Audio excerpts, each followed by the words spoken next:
Tracy. I'm the Animal Care Manager and Certified Vet Tech here at Zen Habitats. And since the weather is changing and it's getting colder, I thought it would be a great time to talk about emergency preparedness. So I'm going to give you some tips and a supply list of some things to have on hand.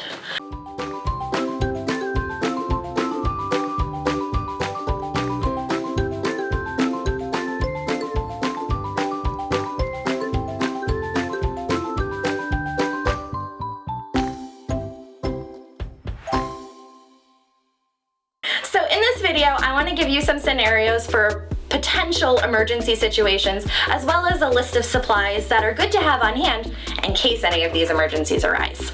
The first one I want to talk about is water emergencies. For example, say there's a hurricane and there's flood water everywhere. Make sure you do not use that flood water to feed or water your reptiles because it's filled with loads of contaminants. I think that's common sense, but I just want to throw that out there. The other thing that could potentially happen as a water emergency would be if we had a boil water advisory. That happens pretty frequently here in New England, where the water might be contaminated and they want you to boil it before you drink it. So if that is a measure that your local officials have put out, make sure you boil and let the water cool for your reptiles as well, whether it's their drinking water or their misting water. Another thing that could happen is if water is scarce, it might be difficult to clean your animal's enclosure. So for these times, I definitely recommend using like newspaper or paper towels as your substrate. That way you can just take them out, throw them out, and you don't have to waste any water cleaning. So the next emergency situation that may happen is power outages. This is probably the most common one. So the most dangerous thing that we worry about in a power outage is our reptiles getting too cold. So in the winter months here in a lot of areas in the country, it can get pretty cold, and our reptiles are not made for that. So what I like to have in my go bag, which we'll go over in just a minute, is some sort of storage container that my reptile can be housed in during the power outage, because it's easier to heat up a small area than heating up an entire room. So a couple of things that you can do in those situations to help warm your reptile is to, you can use things like air-activated hand warmers.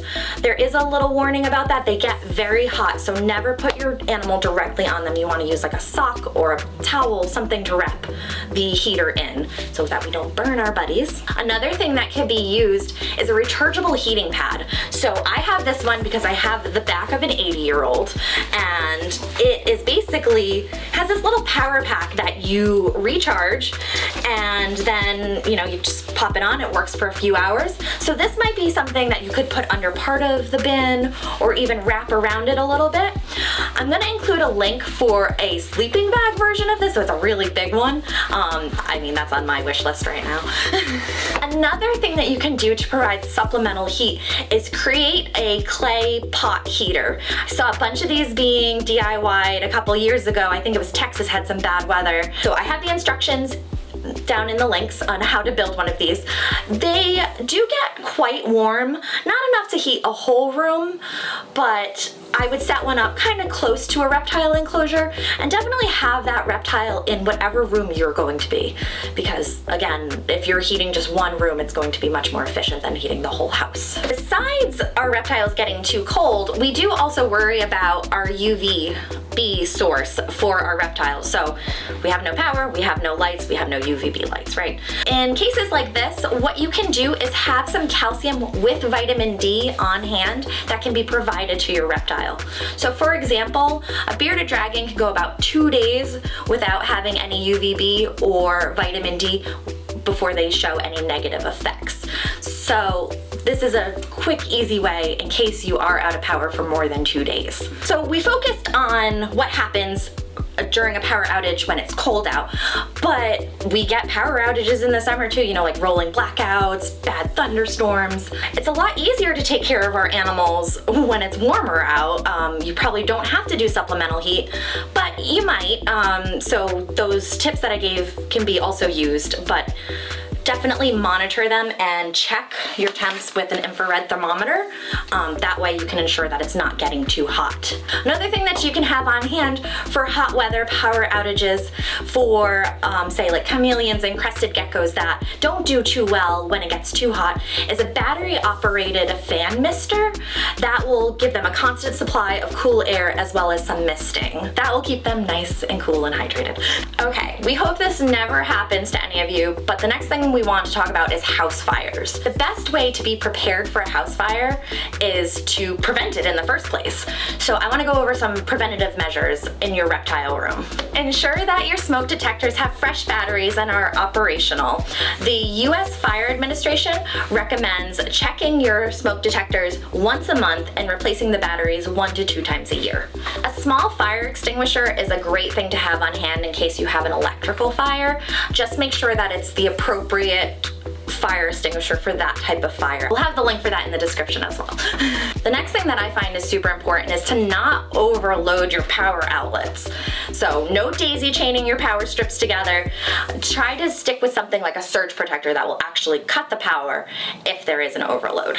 Be sure to keep any flammable things away from your heat emitters. So, I mean, that's pretty common sense, but paper, cardboard, wood, fabric, even houseplants are all flammable, and we want to make sure that we don't ignite anything. Dust your lamps.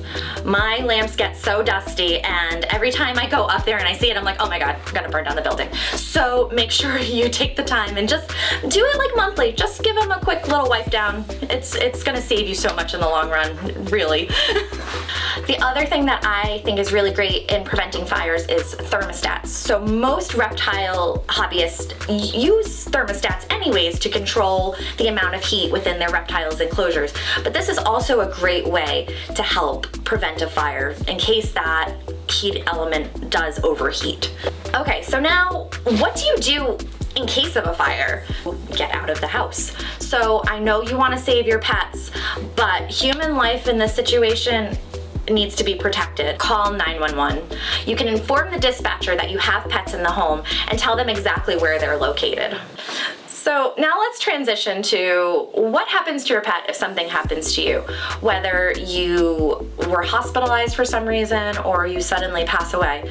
Who is going to take care of your animal? It's a good idea to have a plan in place with a trusted friend or family member that will be able to take care of your pet in case anything were to happen to you. You can create a pet trust. I've included a link down below on how to basically get that set up, and that would be a legal binding agreement that someone would be taking care of your pet should anything happen to you.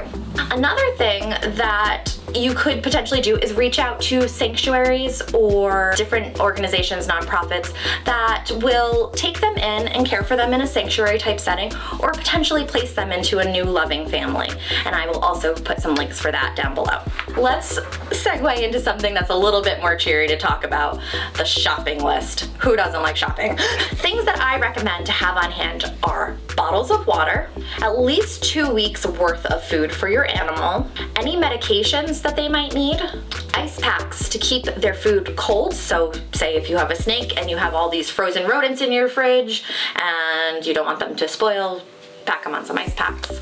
Another great thing to have is like this manual mister. So say if you have an automatic misting system, it's obviously not going to work if you don't have power. This is really great. You pump it and spray. It's perfect. Some sort of heat source. So we talked about our battery operated heating pads, creating a clay pot heater, or those air activated hand warmers. Calcium with vitamin D, which we discussed. So if you don't have your UVB lights on because you don't have power, you can substitute with the vitamin D. An infrared thermometer is something that you should have anyways. Like this is key. This is key to reptile keeping. You spot check all your spots and it gives you a pretty accurate reading. Something that I just learned within the last year is that to get an accurate reading, you have to be within 2 inches of your surface. So just keep that in mind.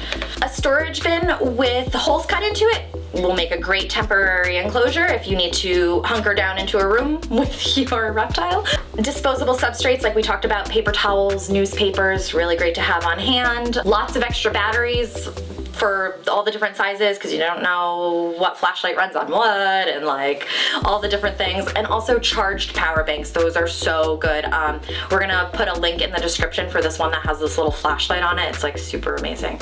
A generator with extra fuel would be ideal, but I know that's not possible for everyone. This is like basically this giant power bank that you charge ahead of time, and it lasts so long. I'm gonna turn it on, see. So we have 99 hours of power coming off of this thing, and on the back side there's all these power outlets. So this is a great tool to have. It's a little pricey, but I think it's an amazing thing to have, especially if you're an avid reptile keeper and you have like lots of enclosures that you need to keep warm. One of the most important things to have in your arsenal for emergency preparedness is an evacuation plan. So just so you know, Red Cross shelters do not accept animals. If you have to go there and evacuate, they only allow service dogs. There are hotels that accept pets, so I would give a call around and find one that accepts pets, or stay with a friend or family outside of your affected zone. We sincerely hope that you'll never have to use an emergency kit, but if you do, we hope that this guide was informative and will help you be prepared in case anything were to happen. Make sure you like this video and subscribe to our channel as well as our other social media platforms for more fun, educational animal information like this. Thanks so much for watching.